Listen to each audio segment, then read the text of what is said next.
तो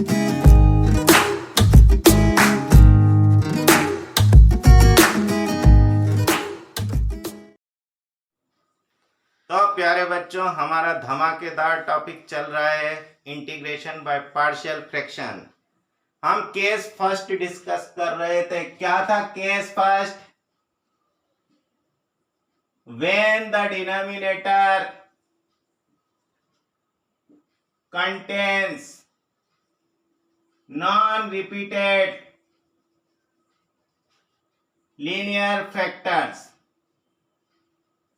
आज हम इसके कुछ बेहतरीन क्वेश्चन देखेंगे।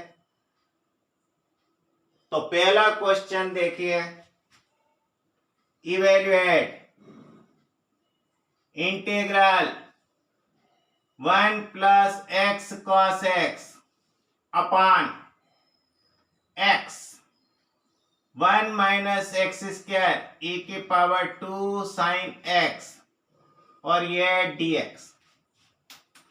बढ़िया क्वेश्चन में गिना जाता है इसे। अब ये कहीं से कहीं तक हमें पार्शियल फ्रैक्शन जैसा नहीं दिख रहा। हम बनाएंगे, थोड़ी कोशिश करेंगे। देखो तो जरा, let I is equal to integral 1 plus x cos x upon x 1 minus x square e की पावर 2 साइन एक्स dx। लिख दें ऐसा। Then I is equal to integral 1 plus x cos x upon x 1 minus x e की power sine x का whole square बना दें ऐसा। देखो यहाँ एक्स ई की पावर साइन एक्स है, तो क्यों ना इसे भी एक्स ई की पावर साइन एक्स करते हैं। क्या कर दें भाई? e की पावर साइन एक्स से मल्टीप्लाई डिवाइड कर दें। ये x e की power sine x 1 minus x e की पावर साइन एक्स का स्क्वायर dx। जरा पुट करके देखो। पुट कर देते हैं x e की power sine x is equal to t। Therefore x e की पावर साइन एक्स का डिफरेंशियल e की power sine x into cos x plus x का 1 e की पावर साइन एक्स ऐसा सबके बाहर dx बराबर dt।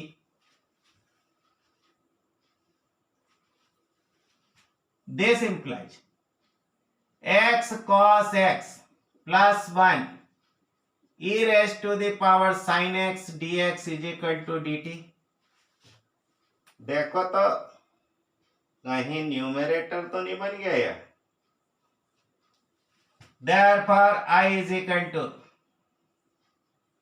integral dt upon t into 1 minus t square is equal to integral dt upon t 1 plus t 1 minus t। बोलो, आप partial fraction बना ले इसके। Let 1 upon t into 1 plus t into 1 minus t is equal to a upon t plus b upon 1 plus t plus c upon 1 minus t। Then जरा देखना, a के साथ 1 plus T 1 minus T, b के साथ t into 1 minus T, c के साथ t into 1 plus T बराबर 1। जरा t की जगह 0 रख दो, ये दोनों फैक्टर कट गए, a की वैल्यू आ जाएगी। t की जगह -1 रख दो, ये दोनों फैक्टर कट गए, b की वैल्यू आ जाएगी। पहले इतना लिख लो फटाफट।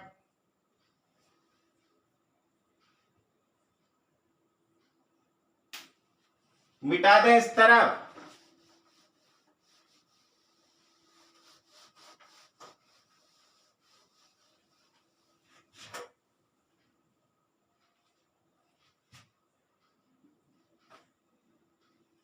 on putting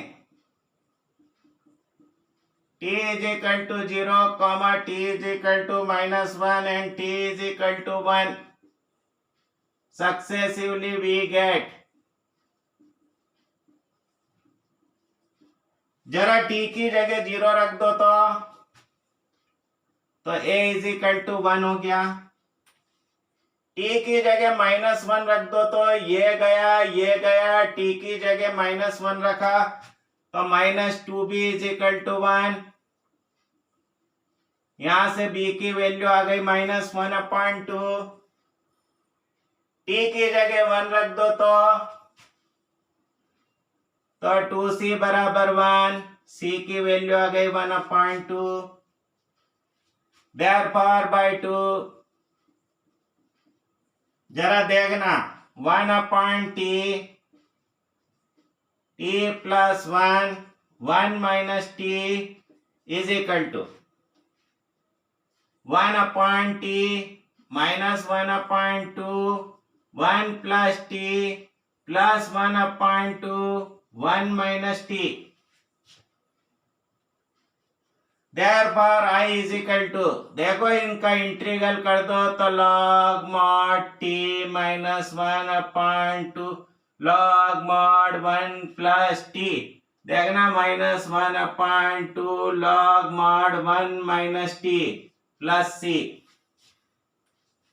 बना दें और t की जगह t की वैल्यू सब्स्टिट्यूट कर देना। बोलो इंटीग्रल आसानी से इवेल्युएट हो गया।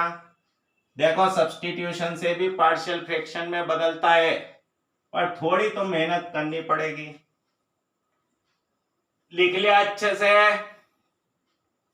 इस तरफ मिटा दें। चलो दूसरा क्वेश्चन लिखेंगे।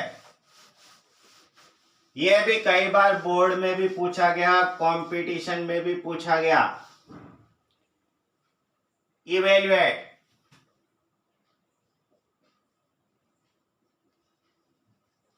Integral dx upon sin x plus sin 2x। देखो हम इसको आधा करके छोड़ देंगे, बाकी का तुम्हें करना है। तो लो साहब,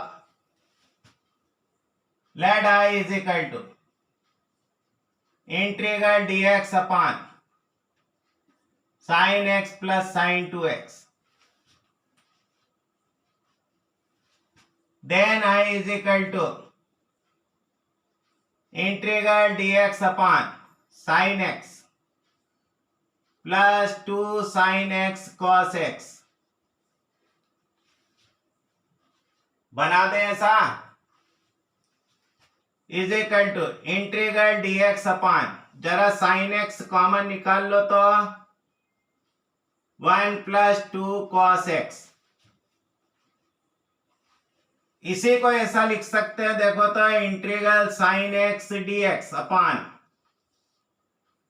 sin square x 1 plus 2 cos x।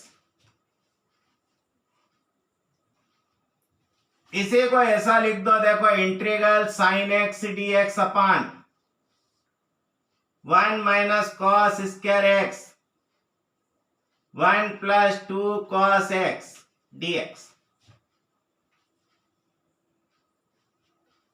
Put कर दें, cos x is equal to t,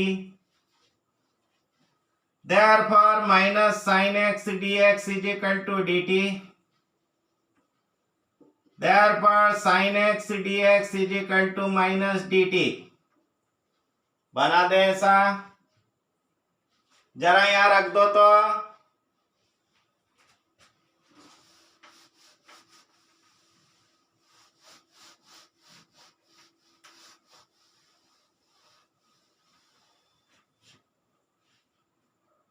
therefore I is equal to minus integral dt upon 1 minus t square